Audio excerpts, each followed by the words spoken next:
Alright, so it's day 2 on working on the hallway. Just to recap what we've done on day 1. We ripped down the back wall, the sheetrock that used to be there. Put the vapor barrier up for it. Same with the ceiling. We got most of the ceiling done. Today we're going to be working on probably this wall and this wall, if time permits. But if you can see, everything here is 2x3, 2x3, 2x3 up in the ceiling. And they were just running, you might have a stud running this far, and then it just goes off in a whole different direction. So that kind of made it a little bit of pain not marking the studs for the first sheet. Like I said, not a huge deal. I'll probably have to get up there with a stud finder because there's a couple of sections that need a few more screws. The other 2 pieces are fine. So we're making some progress. Like I said, we'll probably start working on these 2 walls today. It's a little tight. It's a very rainy, cloudy day today, so there's not much light either. And we can't bring the sheetrock outside to cut it, so that's going to make things a little more difficult for us. But we'll figure it out. This particular wall is going to need some wiring.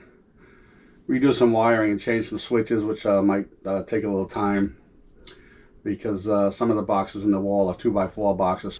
But I'll turn this around and just give you a quick look of what's done real quick. Like I said, we got the ceiling is up. We put the temporary light back up just to have some light in here. The back wall is buried. That's all set. This one here is totally just like, again, just running everywhere. We got a couple of studs that run up. Looks like we got one that's around 16 over there, but then it's like more like 36 to the next one, and there's nothing over here in the corner, so I'm gonna have to put like a couple of braces across on the top here just to get the sheetrock, so it's got something to screw to. But we'll get that taken care of, so that's probably why we won't touch that wall as far as sheetrock today. And we'll go from there. But like, this is some of the boxes, the 2x4 box that's just coming out just far enough where it's affecting the sheetrock in the way it hangs out past the 1/2-inch rock. These here, a couple more, gotta be rewired and change the switch.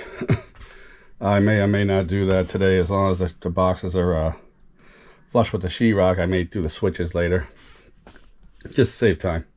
But we're getting there. Like I said, it's pretty cloudy and rainy out there, which kind of sucks because there's not a lot of room in here to be cutting up this sheetrock. We're already tight, as you can see. It's in the hallway here. I'm going to have to move it out of here and figure something out as far as cutting it. So let's get ready to get down to business.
Sorry, my battery died, so not sure how much I lost of putting up this section, which turned out to be a bit of a nightmare because this wall, kind of like all these other walls, is way off from the top to the bottom. About you see, I had to cut the corner a little bit. It's almost like 1.5 inches. That's how far off it is. Crazy, to 2 inches. And I'm running into the same issue with this wall being about 2¼ inches higher on this end than it is on that end. So I tried to get this piece set up to where I could make up for a lot of that. You can see I had to bump up real high over here because I didn't realize how bad it was. If I would have caught that, if I would have measured up and down before I put this piece up, I probably would have been able to do something a little more. But I was able to make up for most of it. I can't get it any higher because of the light boxes over there. I've already had to cut them twice just to be able to move it up. But I got it down to where it's only about, I'd say, 1 inch different over here. It's like 1 inch higher coming here. It's about like 42 inches over there as opposed to 41. But I'll be able to put a piece in at least. But that's kind of where I'm at right now. Just like anything else, this has been a bit of a pain in the ass with all the angles not lining up here. But I just gotta pretty much screw the rest of this end. It's got a few in there right now to hold it. And figure out how I'm gonna cut that angle. I'm gonna try to cut the angle in so it's not as bad either. Maybe if I can get it down to like 1/2 inch to 1/4 inch, that'd be great. But that's where we are right now. Got that section there. I got to cut the boxes on the next piece. And we're moving along.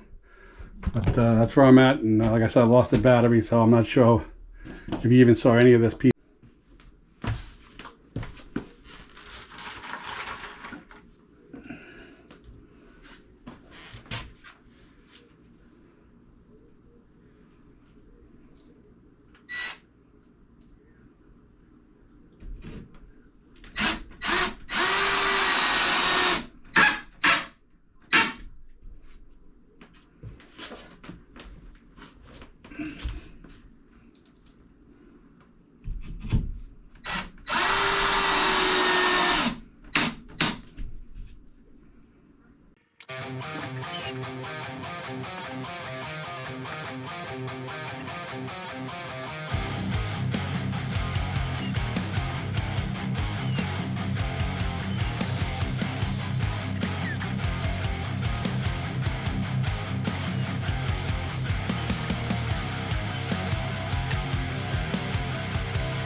It? Well, that one did get it out. This one here won't. Give me a couple screws, please. Right. They're on top of the microwave. Oh.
Not yet.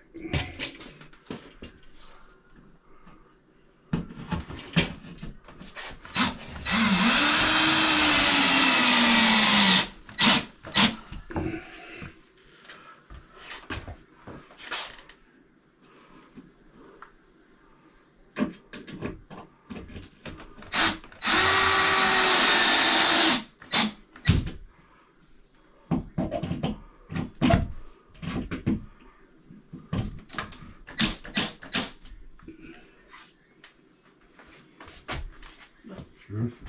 Over there. On the floor. On the floor. Oh.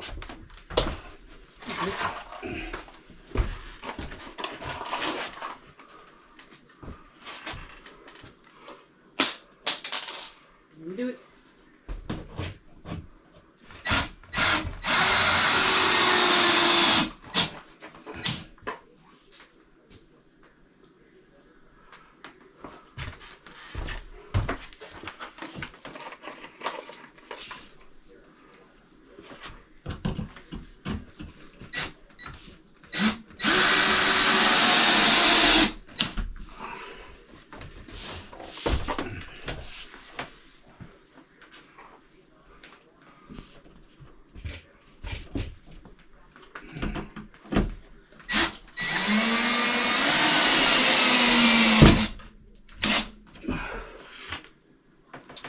All right. Well, we got this piece up. The cutouts worked out fine. It's a little off on the top because of the way the angle was off. It was, like I said earlier, that the wall was off like 3 inches over here. I tried to angle cut it. Pretty good towards the end and the beginning, but in the middle went a little too much. Should have took a couple more measurements. But it's up there. I can fill that in because there is a stud up there, so that's easy enough to fill in. Patch that in a little bit. Some small strips up there. And after it's taped and compound, that'll be fine. Just gonna try to finagle the ladder somehow on these stairs to get the top screwed in. Over here will be fine, but the design of these stairs makes it real hard to do anything in the corner as far as that goes. And still got some screws to put up in the ceiling. But we're getting there little by little. This wall came together a little better than I thought it was after measuring it. But we're getting there.